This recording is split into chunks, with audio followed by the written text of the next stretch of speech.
Hola, bienvenidos a la presentación de este video de la asignatura Ciencias de la Vida.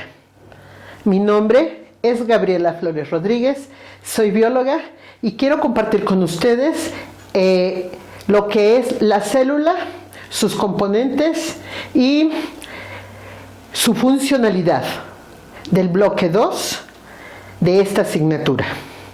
Esta asignatura tiene muchos temas hermosos, sin embargo, lo que es el dogma central de la biología molecular es un tema apasionante por su perfección y por las repercusiones que tiene para la vida en general. Las competencias genéricas a desarrollar son de creatividad, la 5.2, la 5.5 y de liderazgo colaborativo, la 8.1. Mientras que en las competencias disciplinares está de ciencias experimentales, la 5, la 9 y la 13. El objetivo, o más bien, los objetivos para este tema son revisar las funciones del núcleo y los ribosomas y explicar los procesos de replicación, transcripción y traducción dentro del marco de la mitosis y el ciclo celular. El dogma central de la biología molecular postula que la información genética va a fluir desde el ADN o ácido desoxirribonucleico hacia el ARN o ácido ribonucleico. Y este último va a codificar la información para que se puedan generar las proteínas. El ciclo celular es un proceso por el cual pasan todas las células somáticas durante su crecimiento y su división. No ocurre en las células sexuales. Una célula pasa la mayor parte del tiempo en lo que denominamos la interfase, donde va a crecer y duplicar sus cromosomas y se va a preparar para la división celular, es decir, para la mitosis. Terminada la interfase, la célula va a entrar a la mitosis, va a completar la división del núcleo, la división del citoplasma, y entonces va a generar dos células hijas, mismas que van a empezar sus propias etapas de interfase y van a empezar así una nueva serie, un nuevo ciclo celular. El ciclo celular tiene 4 fases. G1, que es una etapa en la cual la célula se va a preparar para dividirse. Al finalizar de G1 puede permanecer la célula en lo que se denomina G0, que si bien no es una fase, es un estado en el que permanece la célula mientras existe la necesidad de dividirse.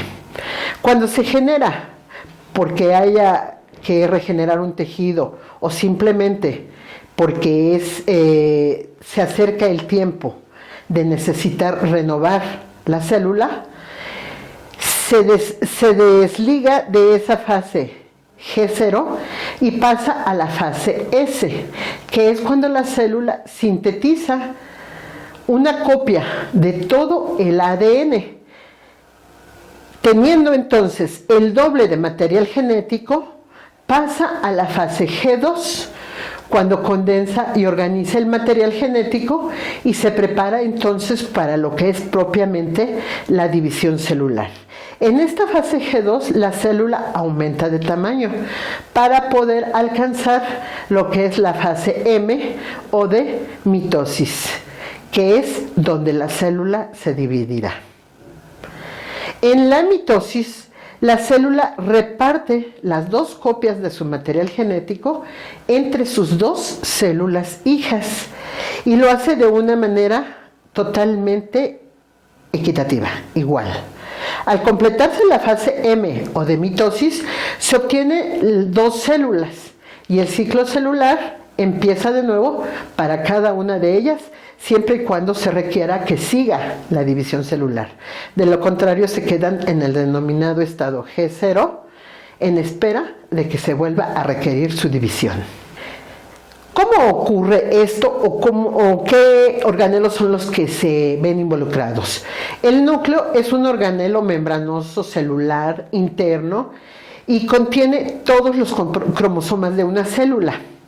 La presencia de poros en la membrana nuclear sirve para permitir el pase selectivo de moléculas del interior de la célula hacia el exterior de esta, es decir, hasta el citoplasma. Y es una de las estructuras que evidentemente es importante. El núcleo, como se puede observar en la imagen, tiene un nucleolo en su interior, que es donde se encuentran los ribosomas. Y esos ribosomas es ARN, ácido ribonucleico, y en lo que es propiamente el núcleo está los ácidos nucleicos de ADN. Este ADN va a pasar por un proceso y después de ese proceso es que vienen los otros dos procesos para el ARN.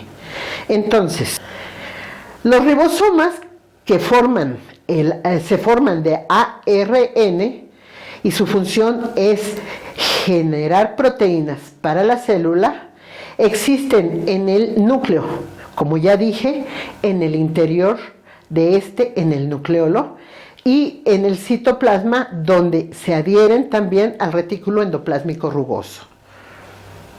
Los ribosomas es la última parte del proceso. La primera parte del proceso es la replicación. La replicación es el proceso que sufre o que ocurre en la cadena de ADN y donde se duplica una molécula del mismo, pero son tan grandes las moléculas que no se duplican completas, sino que la replicación ocurre por fragmentos. El fragmento de Okazaki, como se puede observar en la segunda línea de la imagen, hay un segmento, se va aperturando pero hasta cierto límite, y de ahí es donde surge la cadena avanzada, la cadena retrasada para hacer el proceso de replicación. Y el resultado son dos cadenas idénticas donde para cada una de las cadenas, una es la cadena original y la otra es la cadena replicada, obteniéndose entonces dos cadenas idénticas, casi de manera perfecta. Para esto se ocupan enzimas, en este caso como el ADN polimerasa, que se ocupan específicamente de copiar las bases nitrogenadas correspondientes para que la cadena quede perfectamente replicada. Este proceso ocurre en la fase S del ciclo celular. Cuando la célula tiene la necesidad de que se generen proteínas, entra el siguiente proceso, en el cual es la transcripción, donde el ADN codifica de acuerdo a su secuencia para que el ARN se vaya generando un código que proviene, como ya dije, del ADN, y este código ahora, en lugar de tener timina, tiene uracilo, la base nitrogenada característica del ARN, y este ARN es el ARN mensajero. En los humanos y en muchos vertebrados, el ARN mensajero se desplaza desde el interior del núcleo a través de los poros de la membrana nuclear hacia el exterior, donde puede adherirse en un momento dado al retículo endoplásmico liso, para que posteriormente pase al rugoso. La traducción es el siguiente proceso. Ese ARN mensajero trae un código desde el ADN, pero lo trae, digámoslo así, en lenguaje de bases nitrogenadas. Ahora tiene que traducirlo al código de aminoácidos. Para hacer esto, se parte de que de las 4 bases nitrogenadas, la adenina, uracilo, guanina y citosina, el código va seleccionando tripletes, es decir, juegos de 3 moléculas, y cada uno de esos 3 moléculas en los ribosomas van formando aminoácidos. Esa secuencia de aminoácidos va formando péptidos, y esos péptidos son los que van generando proteínas. Como se puede observar en el esquema, cada ARN de transferencia forma un aminoácido. El aminoácido que hace lo une con el siguiente triplete, que forma su propio aminoácido, y ese con los anteriores que se vayan formando se van uniendo al siguiente triplete, y de esta forma se pueden formar grandes cadenas de aminoácidos que llegan a formar lo que conocemos como proteínas.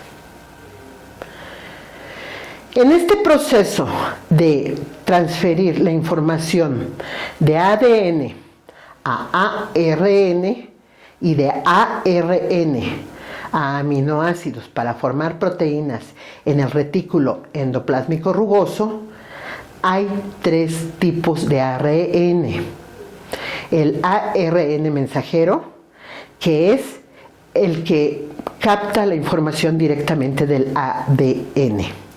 El ARN ribosómico o ribosomal, que es el que forma los ribosomas y anda en el citoplasma. Y el ARN de transferencia es el que está en el retículo endoplásmico rugoso y da lugar a la formación de los aminoácidos para que se formen finalmente las proteínas. En conclusión, el dogma central de la biología molecular es un sorprendente proceso que permite dar continuidad casi perfecta a la preservación del material genético de cada uno de los seres vivos que aquí estamos. Esto a través de procesos sorprendentes a nivel molecular. Quiero agradecer a ustedes la atención prestada, y aquí dejo para ustedes la fuente de información. Espero que tengan oportunidad de ahondar más en este apasionante tema. Gracias.